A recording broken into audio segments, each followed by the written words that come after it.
मतलब हर एक योनियों का जो समय बताया गया है, तो हर योनि में समय अपने को न तो ज़्यादा लगता है न कम लगता है।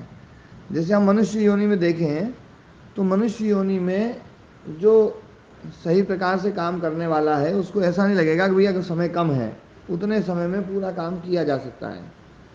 ऐसे यदि हम देखें गाय को, तो गाय को भी अपना समय कम नहीं लगता होगा, हाथी को अपना समय कम नहीं लगता होगा, घोड़े को अपना समय कम नहीं लगता होगा। और जो जीव एक एक साल रहते हैं, पपीते को भी अपना समय कम नहीं लगता होगा। पपीता भी वो सारे काम कर लेता है जो दूसरे पेड़ करते हैं, है ना। एक चींटी, चींटी भी अपना वो पूरा काम कर लेती है जो दूसरे जीव करते हैं, उसको भी अपना समय कम नहीं लगता होगा।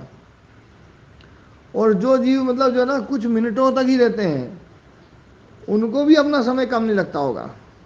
क्या आप लोगों को क्या लगता है, ऐसा जो मैं बोल रहा हूँ क्या ऐसा सही होगा या उनको कम लगता होगा? ऐसा ही होना चाहिए, ऐसा ही होना चाहिए महाराज जी, जैसा स्वामी जी यही सही है कि हाँ, ये बात एक तार्किक बात है। तो जैसे बहुत कम समय वाले कालखंड, बहुत कम जिनकी उम्र है, उन जीवों को भी अपना समय कम नहीं लगता होगा, ऐसे जिनकी बहुत ज़्यादा आयु है, उन बहुत ज़्यादा आयु वाली जो योनियां हैं, उनको भी अपना समय ज़्यादा नहीं लगता होगा। ये भी बिल्कुल पक्का ही होगा। तो ये जो बहुत ज़्यादा आयु जो बताई गई है, इतना लंबा स्वर्ग जो ना इतने काल का वो है, तो वो ना उनका स्ट्रक्चर इस ढंग का है कि उनको वो जो समय है, जैसे अपने को 100 साल बीतते हैं वैसे उनका वो बीत जाता होगा बड़े आराम से। तो इसलिए जो है ना, ये कालखंड बहुत ज़्यादा कालखंड हो और इससे कालखंड से जो ना अपन प्रभावित हो, तो अपन ये मनुष्य जन्म में तो अपन प्रभावित हो सकते हैं। जैसे चींटी को लगे कि भैया मनुष्य 100 साल जीता है, 100 साल, तो जो है ना वो है ना बड़ी प्रभावित होगी कि मनुष्य जन्म में भैया समय बहुत ज़्यादा है। और मनुष्य को देखो तो मनुष्य को लगता नहीं एक जीवन के लिए तो पर्याप्त है बस, बाकी और वो नहीं है। हाँ, एक जीवन के लिए तो सही है अपना एक जीवन जो है। चींटी को तो ऐसा लगेगा कि भैया अपन तो कई जीवन जी सकते हैं उसमें तो, पर उसमें कई जीवन वो चींटी जी सकती है, मनुष्य तो एक ही जीवन जिएगा। और एक जीवन के हिसाब से उसको जो भी काम है वो उस है ना जो है ना, क्योंकि एक निश्चित आयु पर ही बच्चे होंगे, एक निश्चित आयु पर ही बच्चे बड़े होंगे, एक निश्चित आयु पर बुढ़ापा आ जाएगा, अपना काम खत्म। हम्म। तो इसलिए ये बात जो है, जो गुरुदेव उसमें सतलोक में जाने के लिए तैयार हुए होंगे, उनका तो तुरंत कट गया गुरुदेव जी, उनका तो लालच खत्म हो जाएगा। इसमें कैसे तर्क निकाला आपने गुरुदेव जी? अभी देखो ये जो है ना, अभी जैगीश्वरी ऋषि बताएंगे कि ये लालच जो है ना वो गलत है। भगवान जैगीश्वरी ऋषि को संस्कार साक्षात्कार के कारण से 10 महास्वर्गों का जन्म परिणाम क्रम जो है वो दिखाई देने लगा, उनको स्पष्ट हो गया, है ना। और उसको देखते हुए उन्होंने जो विवेक ज्ञान उत्पन्न किया, जो विवेक मतलब जो समाधि को प्राप्त हुए जब वो, और जब विवेक ज्ञान हुआ तो अथ भगवान आवट्य तनुधर तम उवाच, है ना। भगवान आवट्य जो है, तो भगवान आवट्य नाम के एक ऋषि हुए जो तनुधर थे, है ना, श्रेष्ठ शरीर को धारण करने वाले थे। उन्होंने जो है महर्षि जैगीश्वरी ऋषि से पूछा, उवाच मतलब उन्होंने बोला, दशसु महासर्गेषु भव्यत्वात् अनभिभूत बुद्धि सत्वेन त्वया नरक तिर्यक गर्भ संभवम दुखम संपश्यता देव मनुष्येषु पुनः पुनः उत्पद्यमानेन सुख दुखयो किम अधिकम उपलब्धम इति। तो आवर्ती ऋषि ने जब ये पूछा, है ना, कि आप 10 महासर्गों में जो है ना श्रेष्ठ पात्र होने के कारण से, भव्यत्वात्, भव्यत्व मतलब भव्य मतलब एक विशेष वो होने के कारण से, अनभिभूत सत्वेन, जो जिनका अनभिभूत बुद्धि सत्वेन, बुद्धि सत्व जो है अभिभूत नहीं होता है किसी भी उसके कारण से, जिसकी बुद्धि फिरती नहीं है, जिसकी बुद्धि स्थिर है, त्वया ऐसे तुम्हारे द्वारा नरक तिर्यक संभवम दुखम संपश्यता, नरक योनि, तिर्यक योनि, गर्भ संभवम दुखम, और गर्भ में जो दुख है उसको देखते हुए, देव मनुष्येषु पुनः पुनः उत्पद्यमानेन, देव योनियों में, मनुष्य योनि में आप बार बार उत्पन्न हुए हैं, और सुख दुखयो, सुख दुख का अनुभव भी किया है, तो उसमें किम अधिकम उपलब्धम, सुख ज़्यादा उपलब्ध हुआ या दुख ज़्यादा उपलब्ध हुआ, ऐसा जो है आवर्त ऋषि ने पूछा है। किससे? जेगी सवी ऋषि से। और जेगी सवी ऋषि को 10 सर्गों का जो है ना पूरा वृत्तांत जो है वो पता है। अब जेगी सवी ऋषि बता रहे हैं भैया कि इसमें दुख ज़्यादा मिला या वो मिला। तो भगवंतम आवर्त्यम जेगी सव्य उवाच, तो आवर्त्य ऋषि जो भगवान थे, मतलब भगवान आवर्त्य ऋषि जो है ना, उनको जेगी सव्य ऋषि बोल रहे हैं। 10सु महासर्गेषु भव्यत्वात् अनाभिभूत बुद्धि सत्वेन मया नरक तिर्यक भवन दुखम संपश्यता, देव मनुष्येषु पुनः पुनः उत्पद्यमानेन यत् किंचित अनुभूतम तत्सर्वम दुखम एव प्रत्यवेमि।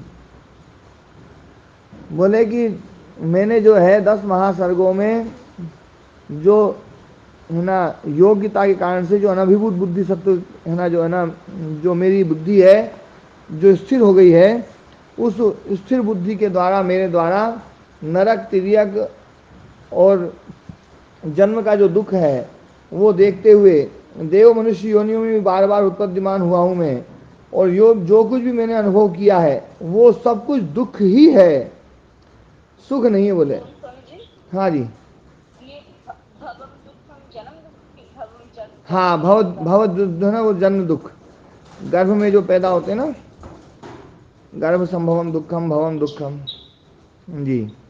तिर्यक क्या है गुरुदेव? है तिर्यक क्या होता है? तिर्यक योनिया जो ना ये है ना पशु पक्षियों की योनिया। अच्छा, तो है ना जो है बोले सब कुछ दुख ही है, ऐसा जो है जेगी सभी ऋषि ने बताया। अब देखो आवर्त्य मुनि ने तो पूछा था बड़े उससे चाव से कि भैया बहुत अलग अलग योनियां हैं, सब योनियों में बड़ा है ना सुख मिलता होगा, बहुत ही अलग अलग जो है ना। तो बोले कि देव योनियों में तो और ज़्यादा सुख है, अलग अलग देव योनियां हैं, और वो सब देव योनियों में आता है, ब्रह्मा जी आदि सब जो है ना वो सब जो है देव योनियों में है ना संग्रहित हैं वो सब। तो देव योनियाँ, मनुष्य योनियाँ, तिर्यक योनि और नरक योनियाँ, सब योनियों में जो है बोले सब जगह दुख ही दुख है, सुख कहीं भी नहीं है। तो बोले कि जो सुख बताया है कि संतोष सुख बहुत बड़ा सुख है, या है ना जो है इंद्रियों के सुख को छोड़ना, इंद्रियों के सुख को छोड़ करके जो आदमी जो है मतलब वैराग्य के सुख को ग्रहण कर लेता है, वो सुख भी बहुत बड़ा सुख बताया गया। तो ये बात आप पूछ रहे हैं, भगवान आवर्त ऋषि पूछ रहे हैं, यदम आयुष्मतः प्रधान वशित्वम अनुत्तमम च संतोष सुखम किम इदम अपनी दुख पक्षे निक्षिप्तम इति। बोले ना आयुष्मता मतलब श्रेष्ठ, पूजनीय, वंदनीय है ना। प्रधान वशित्वम, प्रधान मतलब जो प्रकृति का को वश में करके जो अनुत्तम सुख जो बताया संतोष सुखम, क्या ये भी दुख पक्ष में निक्षिप्त कर दिया आपने? दुख पक्ष में, इसको भी दुख पक्ष में डाल दिया, ये तो सुख पक्ष में डाल लो। मतलब ये संतोष सुख तो जो बहुत बड़ा सुख है, इस सुख को आप है ना उसमें दुख में क्यों डाल रहे हैं? तो भगवान जेगी सभी उवाच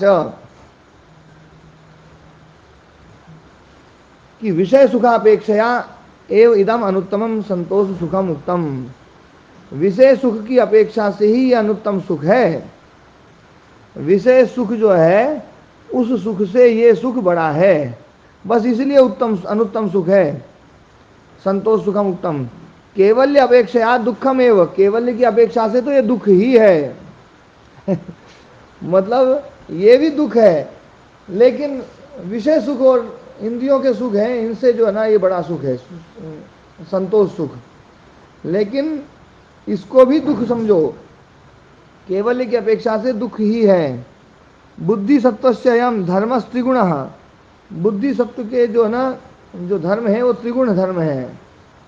त्रिगुणस्य प्रत्ययो हेय पक्षे न्यस्तः, और त्रिगुण जो है, त्रिगुण प्रत्यय, जो त्रिगुण की जो अनुभूति है वो हेय पक्ष में, छोड़ने योग्य पक्ष में, दुख पक्ष में न्यस्तम वो डाली गई है। तो संतोष सुख जो है वो भी त्रिगुणात्मक है, और त्रिगुणात्मक अनुभूति होने के कारण से वो भी दुख पक्ष में डाल दी गई है।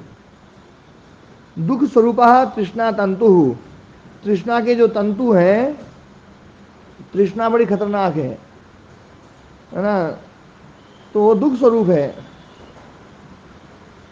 तृष्णा सबकी न्यारी न्यारी, और जैसी तृष्णा वैसी सबकी गति है ना, जो है ना वैसी आदमी फिर वैसा ही बनता जाता है। तो तृष्णा तंतु ये दुख स्वरूप है।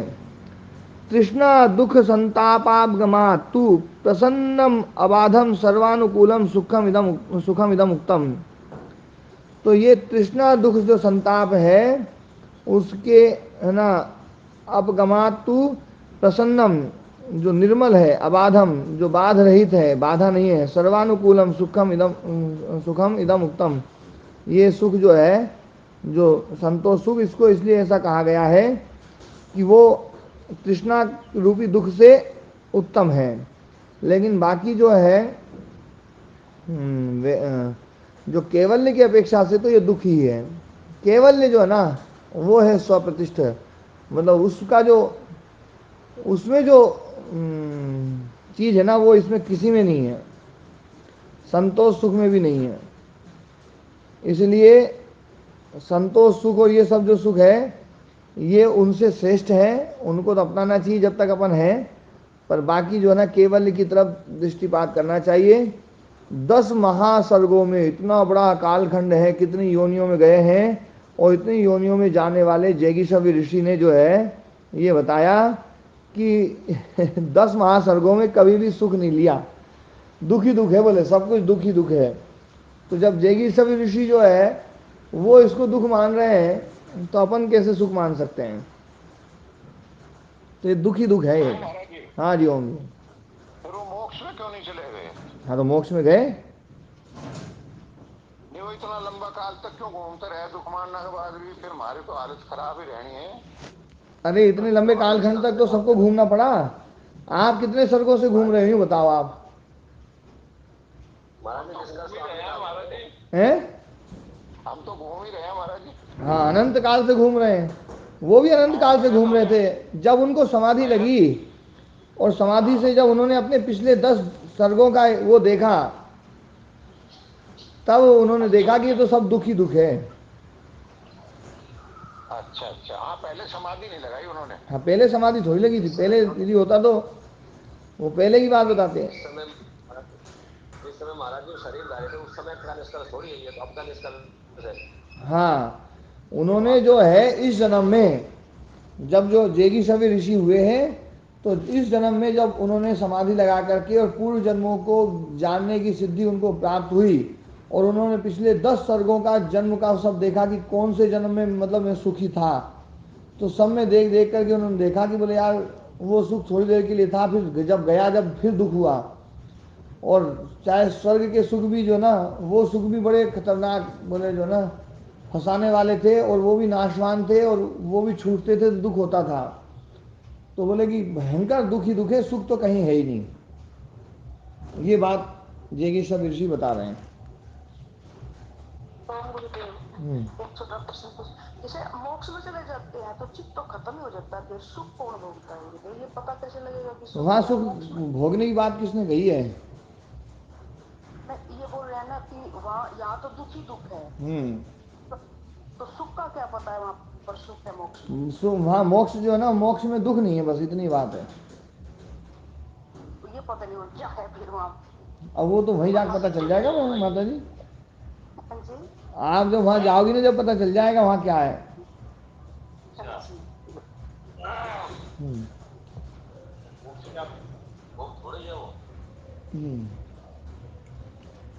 तो ये जो है ना इस संसार को दुख रूप बताया है, बहुत भयंकर दुख रूप बताया है। हम इसको सुख रूप मानते हैं, इसलिए हम जो है ना दर्शन से उल्टे चल रहे हैं।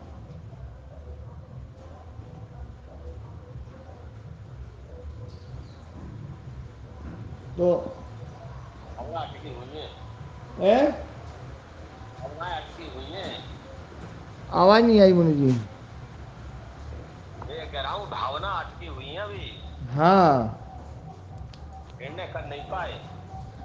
नहीं तो निर्णय तो जो है ना, इसमें कोई किसी को यूं सुख दिखाई देता हो तो बता दो मेरे को।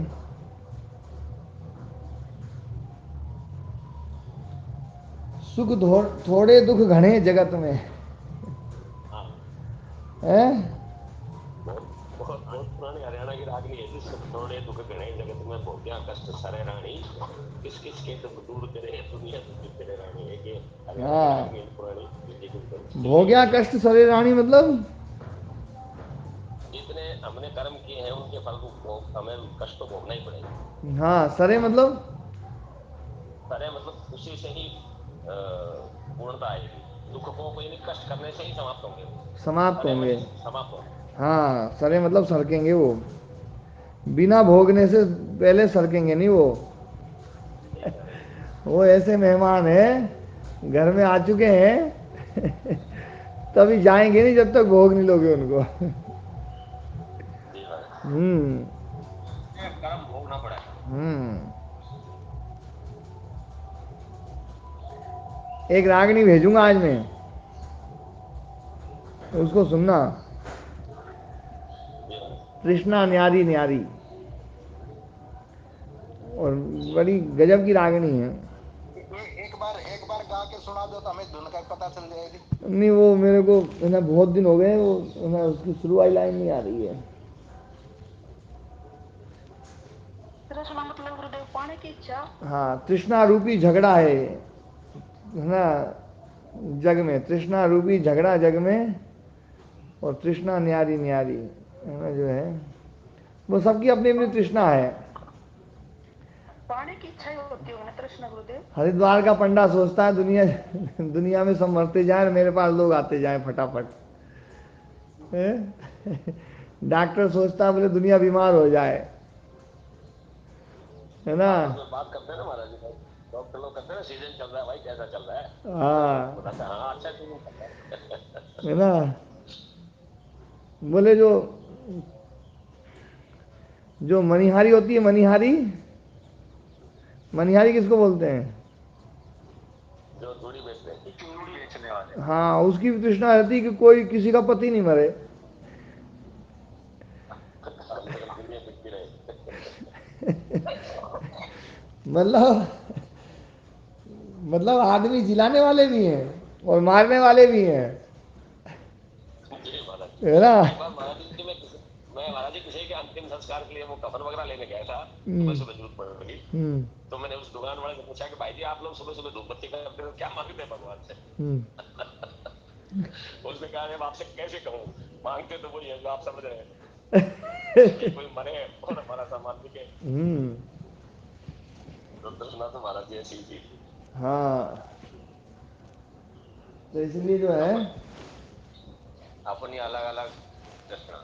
हाँ तृष्णा का जो है ना, ये इस संसार में तृष्णा ही है बस जो कुछ भी है, और तृष्णा रूपी जो दुख है ना वो बड़ा खतरनाक है। कामना कभी किसी की पूरी नहीं होती है, एक तृष्णा दूसरी को जन्म देती है, और अनियंत्रित तृष्णा आदमी को बहुत ज़्यादा दुख देती है। और कई बार तो महाराज जी ऐसी ऐसी कभी तृष्णाएं जो होती ना, जिस मतलब दूसरे लोगों से हम ऐसी ऐसी अपेक्षाएं रखते हैं जो अपेक्षाएं कभी पूरी भी नहीं हो सकती। जी महाराज इतनी अपेक्षाएं कि आदमी जो है ना, मतलब दूसरा आदमी उन अपेक्षाओं को पूरा करने लगे ना, तो वो मतलब 1000 जन्म ले ले तो भी आपकी अपेक्षाओं को पूरा नहीं कर सकता। जी। इतनी अपेक्षाएं बढ़ती जाएंगी।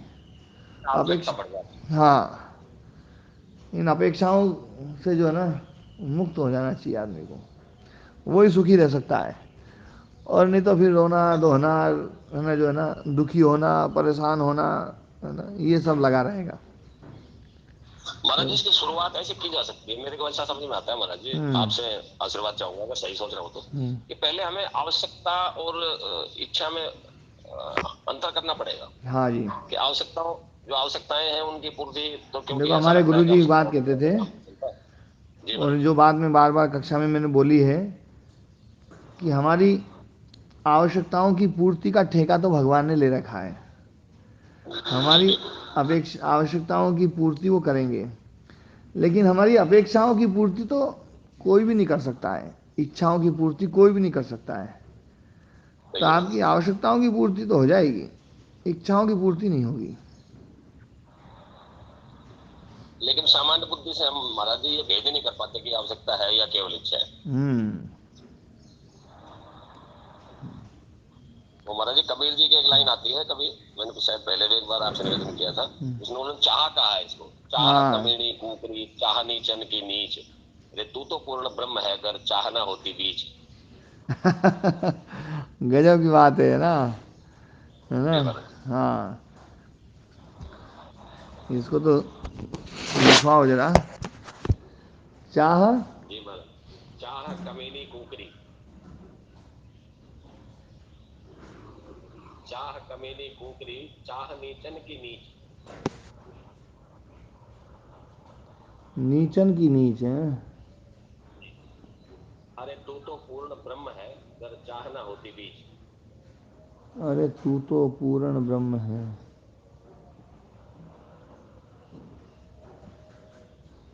अरे चाह ना होती बीच। अगर चाह ना होती बीच, है ना। जी महाराज।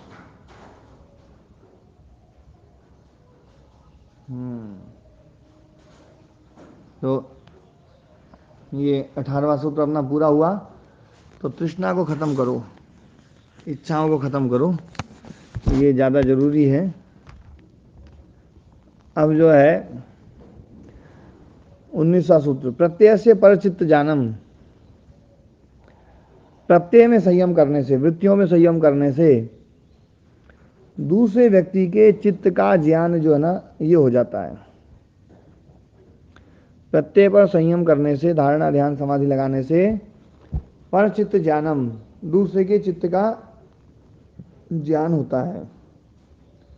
तो दूसरे के चित्त का ज्ञान ये एक सिद्धि है, और इसको योग दर्शनकार ने स्वीकार किया है ना। तो जैसे अपने वृत्ति पर ध्यान लगाते हैं, वैसे दूसरे की वृत्ति पर भी हम संयम कर सकते हैं।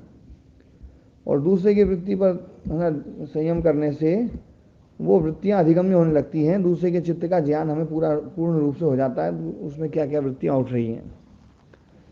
प्रत्यय संयमात, प्रत्यय में संयम करने से, प्रत्यय से साक्षात्करणात्, प्रत्यय का साक्षात्करण हो जाता है, और उससे तथा परचित्त ज्ञानम, दूसरे के चित्त का ज्ञान हमें हो जाता है। तो ये है ना जो है 19वां सूत्र। ये इसके बारे में कुछ बातें हैं, कल इस पर चर्चा करूँगा मैं। आज थोड़ा सा कुछ काम है, वो काम करके और फिर जो है तो अभी तो 6:30 बजे। 6:30 नहीं माता जी, 6:37 हो गए। ठीक है स्वामी। दयाराम जी से पढ़ लेना आपके एब्सेंस में। हाँ ठीक है। हाँ, सभी को ठीक है जी। नमस्ते, सभी को प्रणाम हो।